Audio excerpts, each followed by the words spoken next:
En cette fin d'année, la solidarité est le maître mot et les veuves de Marcory ne diront pas le contraire. 2000 militants rallient le PDCI RDA à Daloa et dans le Go, plusieurs routes ont été reprofilées pour le plus grand bonheur des villageois. Voilà pour le sommaire de cette édition. Bienvenue à tous et à toutes. La solidarité s'est manifestée à Marcory au profit des veuves en difficulté. Du riz, de l'huile, du poulet et une enveloppe pour couvrir le nécessaire. Tel est le geste de générosité posé à l'endroit des veuves démunies du quartier de Marcory.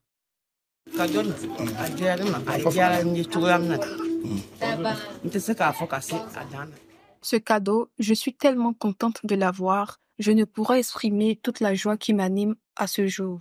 Cette marque que Laurent Tchagba et toute sa délégation nous apportent, en nous les femmes veuves, vous nous avez apporté la joie en cette période de fête. Dieu vous bénisse suffisamment. Ces dons offerts par l'Association des jeunes cadres dynamiques de Marcory s'inscrivent dans une initiative en soutien aux actions du ministre Laurent Tchagba. L'objectif est clair, permettre à ces femmes vulnérables de passer des fêtes dans la dignité et le bonheur. L'activité d'aujourd'hui, c'est monsieur le ministre qui nous a instruit de pouvoir venir apporter des kits à nos mamans qui n'ont plus de mari, comme on dit les veuves, à pouvoir fêter comme lui et comme nous. Donc c'est sûr pourquoi aujourd'hui vous avez vu, nous avons fait du porte-à-porte, du partage des kits. Ce geste symbolique mais significatif est une preuve que la solidarité et l'entraide demeurent des valeurs fortes en cette période de partage et de réjouissance.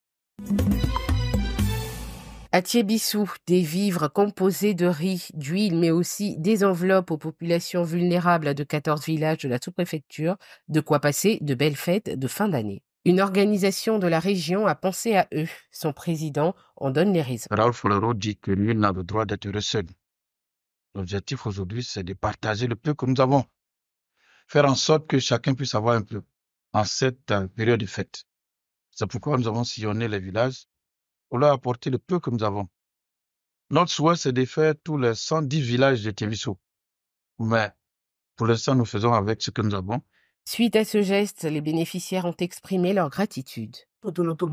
Nous sommes très contents de recevoir ces cadeaux. Que Dieu bénisse le donateur. Notons que les années passées, cette organisation mettait à profit cette période festive pour organiser des arbres de Noël et d'excellence. Daloa, maison du PDCI RDA, c'est le lieu choisi pour abriter la cérémonie d'accueil de plus de 2000 nouveaux militants. Anciennement membres du RHDP, ces militants ont fait le choix du PDCI RDA à quelques mois des élections. Un homme, c'est comme ça. Tu parcours un chemin, à un moment donné, tu t'arrêtes pour savoir où tu vas. Ce que tu as parcouru déjà comme chemin, c'est ce qui te reste à faire. Donc, j'ai fait un bilan et puis tout tranquillement, j'ai demandé à revenir, à faire un retour dans ma famille d'origine. Madame Kofi Léopoldine Thiézan, marraine de la cérémonie, a assuré que ces 2000 nouveaux militants sont désormais pleinement intégrés au PDCI RDA et qu'ils doivent contribuer à construire un parti uni et fort. Elle les a exhortés à œuvrer pour la victoire de Tidjane Thiam en 2025. Aujourd'hui, c'est 1000 responsables, plus de 1000 responsables qui vont retourner dans leur village, investis d'un pouvoir, pour aller conscientiser les parents, pour aller dire à leurs parents qu'ils s'étaient trompés. Mais je pense que ce n'est pas tellement se tromper. Il a essayé un parti politique. Il a vu que ce parti n'est pas au-dessus de son parti d'origine. Il revient. Ce retour des militants de Daloa témoigne de la volonté du PDCI à se renouveler, à rassembler les militants autour de ses valeurs de justice et de solidarité et à relever les défis de l'avenir. Plusieurs routes villageoises ont été reprofilées dans les localités de Tonla, Zadi, Goueda et Bléa. Des actions de développement à mettre au compte du gouvernement à travers le conseil régional du Go. Ces travaux de reprofilage lourds visent à désenclaver toute la zone ainsi que les nombreux campements qui se trouvent sur l'axe routier, facilitant par la même occasion l'évacuation des produits agricoles de nombreuses coopératives de femmes de cette région. Nous sommes en face du reprofilage de nos voies. Ça nous fait plaisir parce que ça facilite nos déplacements.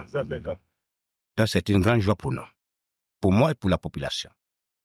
Et c'était du calvaire parce que la route était impraticable, mais aujourd'hui, avec le conseil régional, je pense qu'il est en train de poser des actions de développement et de grande envergure.